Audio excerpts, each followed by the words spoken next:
తీసుకెళ్తున్నాను. ఇందాక నేను మిమ్మల్ని తర్వాత నేను ఒక క్వశ్చన్ అడుగుతాను, అది ఇబ్బంది లేదన్నారు. ఇప్పుడు కూడా అదే టాపిక్ క్వశ్చన్. మీ రాజకీయ భవిష్యత్తుకి, మీ రాజకీయ ప్రయాణానికి మీ భర్త రూపంలో, అంటే మీ ఇద్దరికి మధ్యన కొంత ప్రాబ్లం ఉన్నా, ఇది నాకు అడగాలనిపించకపోయినా తప్పదు, కొంత క్లియరెన్స్ కోసం. అంటే ఆయన రూపంలో కొంత వ్యతిరేకత అనేది వస్తుంది, దాన్ని ఎలా ఫేస్ చేయాలి? ఒకటండి, అది ప్యూర్లీ కుటుంబ వ్యవహారం, పర్సనల్ వ్యవహారం. ఇది ప్యూర్లీ పొలిటికల్. ఇక్కడ అనితను చూసో, అనిత వాళ్ళ హస్బెండ్ ని చూసో, లేకపోతే లోకల్ నాయకులను చూసో ఈ రోజు ఓట్లు వేయడానికి సిద్ధపడట్లే జనాలు.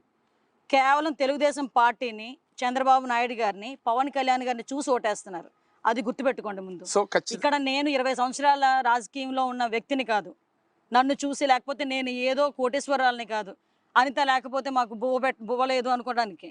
అర్థమైందా? ఇక్కడ చంద్రబాబు నాయుడు గారు లేకపోతే బువ్వలేదు అని ఆలోచించుకుంటారు జనాలు. నియోజకవర్గానికి చూస్తే ముఖ్యంగా మీరు ఒక ఎస్సీ, మరో పక్క చూస్తే కమ్యూనిటీ పరంగా యాదవ్ కమ్యూనిటీ, ఆ కాపు కమ్యూనిటీ, ఇవన్నీ చాలా బలంగా ఉన్నాయి.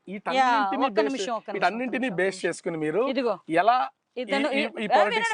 ఇప్పుడు మా ఇంటి దగ్గర వచ్చారు వినండి. ఇప్పుడు మా ఇంటికి వచ్చారు కదా, ఈడు నా తమ్ముడు, ఈడు కమ్యూనిటీ కాపు, మా అన్న కమ్యూనిటీ కాపు, ఇదిగో మా సోదరులు కమ్యూనిటీ కాపు, ఇదిగో సోదరుడు కమ్యూనిటీ కాపు. అంటే మీ వైపు వీళ్ళు ఎవరిని పిలవలేదు వాస్తవంగా అయితే, మీ వైపు కాపులందరూ మీ వైపు ఉన్నారని చెప్పడానిక ఎగ్జామ్ మీకు ఎప్పుడో ఇప్పుడు ఆన్ కెమెరా తీసుకొచ్చారు. నా ఇంటి దగ్గరకు వచ్చేసరికి నా జనాలు ఎవరు ఉన్నారో మీరు చూసారు. ఈ రోజు మీరు 5 నిమిషాలు టైం ఇస్తే ఓన్లీ కాపులు 100 మందిని ఇక్కడ నుంచోబెట్టగలను. నేను ఏ రోజు కూడా కమ్యూనిటీ పరంగా నేను రాజకీయం చేయలేదు. వెయిట్ మీరు క్వశ్చన్ అడిగారు కదా, నన్ను ఆన్సర్ కంప్లీట్ చేయనండి. నేను ఒక ఎమ్మెల్యేని, ఒక ఎక్స్ ఎమ్మెల్యేని, ఒక ఎమ్మెల్యేగా పోటీ చేయబోతున్నాను. పోటీ చేయాలనుకునేటప్పుడు 40,000 ఉన్నా 60,000 ఉన్న కాపుల్ని దగ్గర తీసుకోవాలి, 20,000 ఉన్నా 30,000 ఉన్న మత్స్యకారుని దగ్గర తీసుకోవాలి, 30,000 40,000 ఉన్న యాదవుల్ని దగ్గర తీసుకోవాలి, ఎస్సీల దగ్గర తీసుకోవాలి, ముస్లింల దగ్గర తీసుకోవాలి, చాకల్ని దగ్గర తీసుకోవాలి, మంగళని దగ్గర తీసుకోవాలి.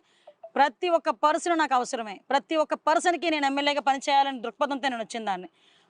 మాట్లాడితే ఒక బూచి చూపించడానికి ట్రై చేస్తున్నారు.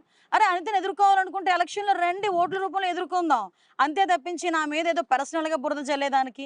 అరే నా ఇంట్లోని ఏం వండుకుంటే వాళ్ళకి ఎందుకు, నా ఇంట్లో ఎలా ఉంటే వాళ్ళకి ఎందుకు. ఒకటి విషయం, నిజంగా మీరు అనుకున్నట్టుగా కానీ జనాలు అలా అనేసుకుంటున్నారు, ఇలా అనేసుకుంటున్నారు అనుకుంటే కనుక చాలా క్లియర్గా జనాలని యాక్సెప్ట్ చేయరు.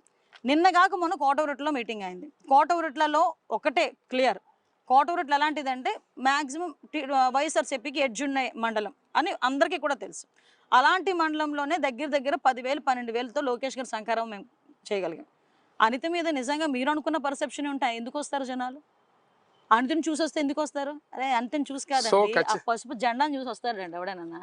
ఏం రాజకీయాలు మాట్లాడతారు? నా చదువును చూసి టికెట్ ఇచ్చిన మహానుభావుడు నిజంగా చంద్రబాబు నాయుడు. అనిత గారు బిగ్గరగా మాట్లాడతారు, గంభీరంగా మాట్లాడతారు.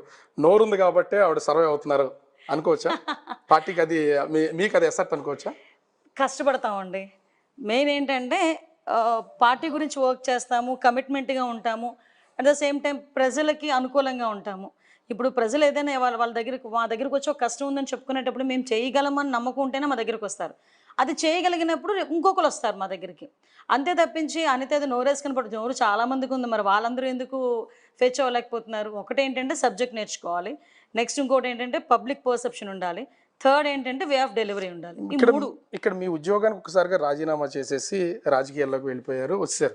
అసలు టికెట్ ఇవ్వకపోతే మీ పొజిషన్ ఏంటి? అసలు టికెట్ ఇస్తారు లేదనేది నేనైతే అది మెంటల్ గా కూడా చాలా ప్రిపేర్ అయ్యి వచ్చాను నేను.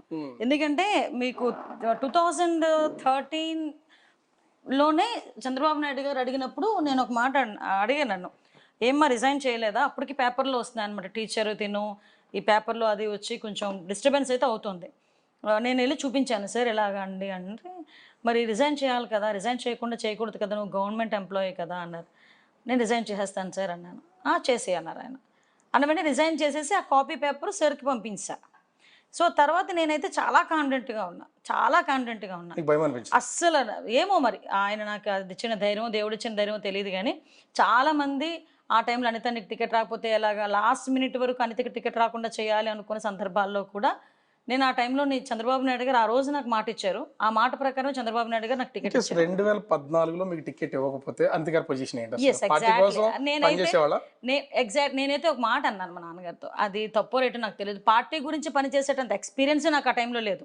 ఎందుకంటే నేను వచ్చి 2013 to 14 మధ్యలోని నా హార్డ్లీ 9 months బిఫోర్ నాకు ఇన్ఛార్జ్ ఇచ్చిన తర్వాత 9 monthsకి ఎలక్షన్ వచ్చేసింది. మా నాన్నగారు నన్ను పిలిచి ఒకటే అడిగారు, పిల్లల భవిష్యత్తు గురించి ఆలోచించావా?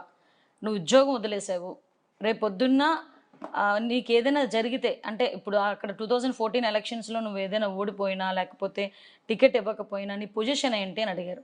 డాడీ పార్టీ గురించి ఏం చేస్తానో ఏంటో నాకు తెలియదు, కానీ నాకు ఒక అవకాశం ఇవ్వండి. మా నాన్నగారిని అలా కన్విన్స్ చేసుకున్నా. ఒకవేళ నిజంగా మీరు చెప్పినట్టే జరిగితే మీకు భయం అనిపించింది? అస్సలు ఏమో మరి ఆయన నాకు అది ఇచ్చిన ధైర్యం, దేవుడు ఇచ్చిన ధైర్యం తెలియదు, కానీ చాలామంది ఆ టైంలో అనిత నీకు టికెట్ రాకపోతే ఎలాగా, లాస్ట్ మినిట్ వరకు అనితకి టికెట్ రాకుండా చేయాలి అనుకున్న సందర్భాల్లో కూడా నేను ఆ టైంలో చంద్రబాబు నాయుడు గారు ఆ రోజు నాకు మాట ఇచ్చారు. ఆ మాట ప్రకారం చంద్రబాబు నాయుడు గారు నాకు టికెట్ ఇచ్చారు. 2014లో మీకు టికెట్ ఇవ్వకపోతే అంతే గారి పొజిషన్ ఏంటి? Yes, exactly. నేనైతే నేనైతే ఒక మాట అన్నాను మా నాన్నగారితో, అది తప్పో రేటో నాకు తెలియదు. పార్టీ గురించి పనిచేసేటంత ఎక్స్పీరియన్స్ నాకు ఆ టైంలో లేదు. ఎందుకంటే నేను వచ్చి 2013 to 14 మధ్యలోని నా హార్డ్లీ 9 months బిఫోర్ నాకు ఇన్ఛార్జ్ ఇచ్చిన తర్వాత 9 monthsకి ఎలక్షన్ వచ్చేసింది. నేను మా నాన్నగారు నన్ను పిలిచి ఒకటే అడిగారు, పిల్లల భవిష్యత్తు గురించి ఆలోచించావా, నువ్వు ఉద్యోగం వదిలేసావు, రేపు పొద్దున్న నీకు ఏదైనా జరిగితే, అంటే ఇప్పుడు అక్కడ 2014 ఎలక్షన్స్లో నువ్వు ఏదైనా ఓడిపోయినా లేకపోతే టికెట్ ఇవ్వకపోయినా నీ పొజిషన్ ఏంటి అని అడిగారు. డాడీ పార్టీ గురించి ఏం చేస్తానో ఏంటో నాకు తెలియదు, కానీ నాకు ఒక అవకాశం ఇవ్వండి. మా నాన్నగారిని అలా కన్విన్స్ చేసుకున్నా. ఒకవేళ నిజంగా మీరు చెప్పినట్టే జరిగితే నా పిల్లల్ని ఒక్క 6 months మీ దగ్గర పెట్టుకోండి. ఆ 6 monthsలో నేను సివిల్స్ కొట్టి సివిల్స్ ఒక ఐఏఎస్ ఐపీఎస్ ఏదో కొట్టుకుని వస్తాను. అంబిషన్ అయితే ఫస్ట్ నుంచి ఉంది అది ఆ అంబిషన్. బట్ నేను ఫీల్డ్ సడన్గా మారేసరికి ఇంకా ఆటోమేటిక్గా నేను అది సెకండ్ ఆప్షన్ కింద పెట్టుకున్నాను, డెఫినెట్గా పెట్టుకున్నాను. ఇప్పుడు 2014లో విజయం సాధించారు. సో చాలా మీకంటే చిన్నవాళ్ళకి కూడా, మీతో పాటు ఉన్న వాళ్ళకి, ఫస్ట్ టైం పోటీ చేసినటువంటి వాళ్ళు కూడా చాలా మంది మంత్రులు అయిపోయారు. ఆ టైంలో మీరు ఏమైనా ఆశించారా, నాకు మంత్రి పదవి వస్తే బాగుండదు? లేదు, మంత్రి పదవి నేను ఇలా ఆశిస్తానండి.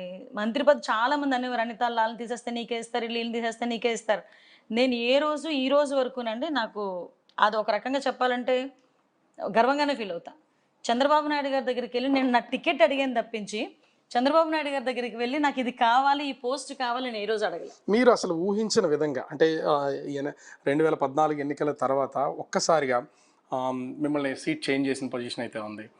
అసలు మీరు పనిచేసినటువంటి 5 సంవత్సరాలు ఎమ్మెల్యేగా పనిచేసినటువంటి పాయకరావుపేట నుంచి కొవ్వూరు పంపించారు. అదే అసలు మీకు ఏమో ఇబ్బంది అనిపించలేదు ఆ టైంలో? పార్టీ అధిష్టానం పంపించింది. ఇవ్వకపోతే బాధపడాలి, ఎక్కడో ఒకటి ఇవ్వకపోతే బాధపడాలి, ఇస్తే ఎందుకు బాధపడాలి? ఇచ్చేటప్పుడు కూడా నా నాయకుడు నన్ను పిలిచి డబ్బులు కూడా చూడకుండా నన్ను పిలిచి ఈ పొజిషన్ వరకు కూర్చోబెట్టిన నా నాయకుడు, అనిత నువ్వు అసెంబ్లీలో ఉండాలి, నువ్వు అసెంబ్లీలో ఉండాలంటే డెఫినెట్గా నెగ్గాలి, కొవ్వూరు అయితే నెగ్గుతావు, సో నేను కొవ్వూరు పంపిద్దాం అనుకుంటున్నాను, నువ్వేం చేద్దాం నీ ఉద్దేశం ఏంటి అన్నారు. నేను ఈ రోజు వరకు చంద్రబాబు నాయుడు గారు ఇక్కడ నుంచి దూకంటే దూకుతా, ఇక్కడ నుంచి అంటే నుంచి. కానీ అది మీ నాయకుడు చేసినట్టు తప్పని అనిపించలేదు? మీరు అక్కడికి వెళ్ళారు, ఒకవేళ 5 సంవత్సరాలు ఇక్కడ సేవ చేశారు కాబట్టి గెలిచే అవకాశం ఉండొచ్చు, అక్కడికి వెళ్ళి ఓటమి చెందారు ఉండొచ్చు. నేను గెలుస్తాను, ఇక్కడ కనుక పోటీ చేస్తుంటే డెఫినెట్గా గెలిచేదాన్ని అన్న నమ్మకం ఇప్పుడు కూడా ఘంటాపథంగా చెప్తాను. ఎందుకంటే నేను 2014 to 19 నేను కేవలం అనిత మార్క్ ఉండాలి, తెలుగుదేశం పార్టీ మార్క్ ఉండాలని ఒకే ఒక కాన్సెప్ట్తో పనిచేశాను. అదేంటంటే ఎప్పుడు చెయ్యని రోడ్స్ కానీ, 30 yearsగా జరగని రోడ్స్ కానీ, అదేవిధంగా ఏదైనా వాటర్ ప్రాజెక్ట్స్ కానీ, డెవలపింగ్ యాక్టివిటీస్ కానీ, వెల్ఫేర్ యాక్టివిటీస్ కానీ, ఎవ్రీథింగ్ అనమాట.